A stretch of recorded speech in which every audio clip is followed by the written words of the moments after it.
Hello, I am Abdul Irumban, Senior Economist at the Conference Board, and this is your Economics Watch brief for emerging markets for the last quarter of 2019.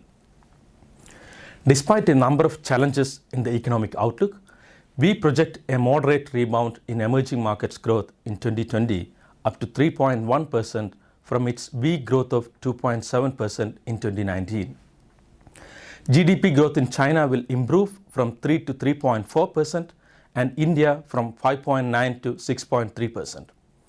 While the overall growth outlook remains weak in Latin America, Brazil will improve from 0.7 to 0.9%, and even Mexico, which barely escaped a recession in 2019, will improve very modestly to 0.4%.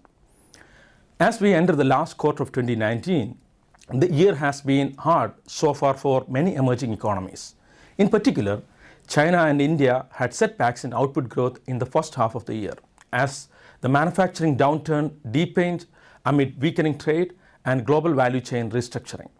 In India, domestic liquidity constraints and external demand declines were partly responsible for the slowing growth. Continued policy uncertainty and pressure from external demand made it a tough year so far for Brazil and Mexico also. Our leading economic indicators suggest little prospects of a strengthening in the immediate outlook for these economies. Our global consumer survey reveals increasing anxiety among consumers in emerging markets about job prospects.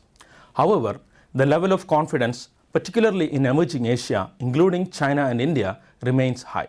This suggests that consumer spending will hold up, but consumers will be more vigilant about spending. Confidence remains low in Brazil and Mexico, although it is on an improving trend.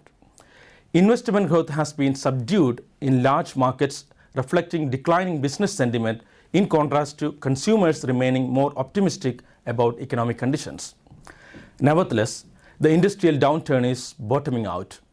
This, along with some government stimulus measures and an improving outlook on trade disputes, should lay the foundation for a rebound in the growth outlook. I am Abdul Irumban, and this was your Economics Watch brief for emerging markets.